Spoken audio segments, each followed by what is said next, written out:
Ben ritrovati. Virtuosismo.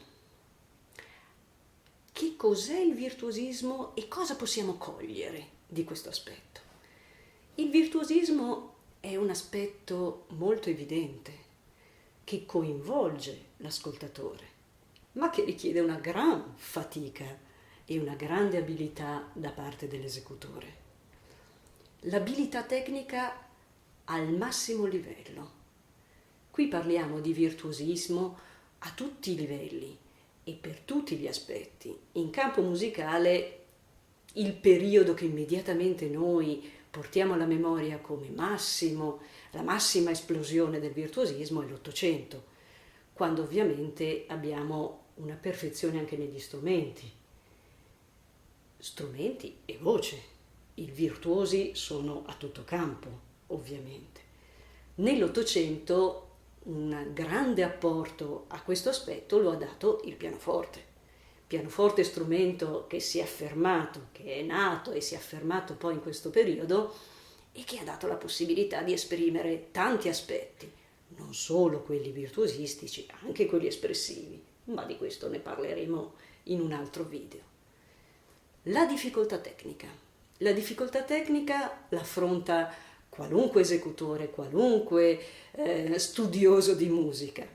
Poi c'è chi ha questo dono naturale di rendere la difficoltà tecnica pulita, sciolta. L'ascoltatore quasi non se ne accorge. Più è bravo l'esecutore e più la difficoltà non risulta tale a chi lo ascolta. Noi ovviamente facciamo un esempio, o perlomeno cerchiamo di capire, facendo questa volta un ascolto guidato, cioè un ascolto insieme, alcuni aspetti di questo virtuosismo. Andiamo a prendere un brano che fonde sicuramente due grandi virtuosi dal punto di vista della composizione. Andiamo a prendere la campanella di Franz Liszt. Molti di voi sapranno che la campanella di Franz Liszt è tratta da un tema di Niccolò Paganini e credo che tutti sappiano più o meno che Niccolò Paganini è conosciuto come il grande virtuoso del violino. Più come esecutore forse è conosciuto che come compositore. Qui abbiamo proprio l'unione di questi due grandi, perché anche Liszt era un grandissimo virtuoso del pianoforte. Adesso venite con me. Andiamo insieme ad ascoltarci un riassunto, non sentiremo tutto il brano, vi prenderò alcuni momenti per soffermarci sugli aspetti più evidenti di questo virtuosismo e poi ci ritroviamo dopo. Parte iniziale, il tema della campanella, morbido, concentratevi sui suoni più acuti che sono gestiti con la mano destra.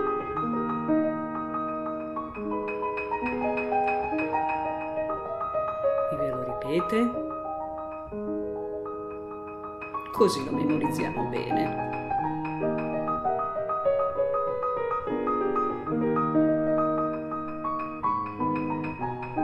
Adesso noi sfumiamo questa prima parte e andiamo a riprendere lo stesso tema però in velocità. Sentirete sempre la zona acuta, ma gestita con un effetto di tremolo, ovvero queste due note alternate in velocità.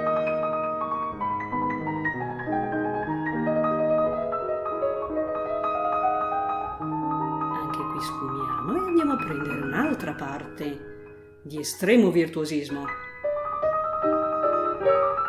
Qui la scioltezza, la pulizia dei suoni. Salite e discese. Sentite? Questa è una scala cromatica che è un passaggio su tutti i tasti bianchi e neri. Si risale e si ferma sulle note vicine. Trillo! L'intensità e il tema che riparte, gestito in questo caso dalla mano sinistra.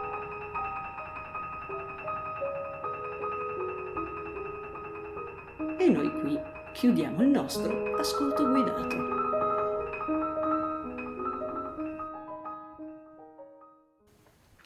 Allora, ascoltato insieme il brano, sentito, Percepite tutte le difficoltà, abbiamo visto e sentito più che visto tutta questa pulizia, questa scioltezza, la scala cromatica ad esempio nella parte finale, con la forza delle mani o la forza, la pressione di queste dita sulla tastiera, che richiedono anche una capacità della gestione proprio del polso.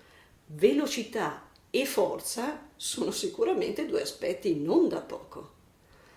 Di esempi e di possibilità per spaziare sui brani virtuosistici ce ne sono tanti e ne rivedremo anche altri insieme.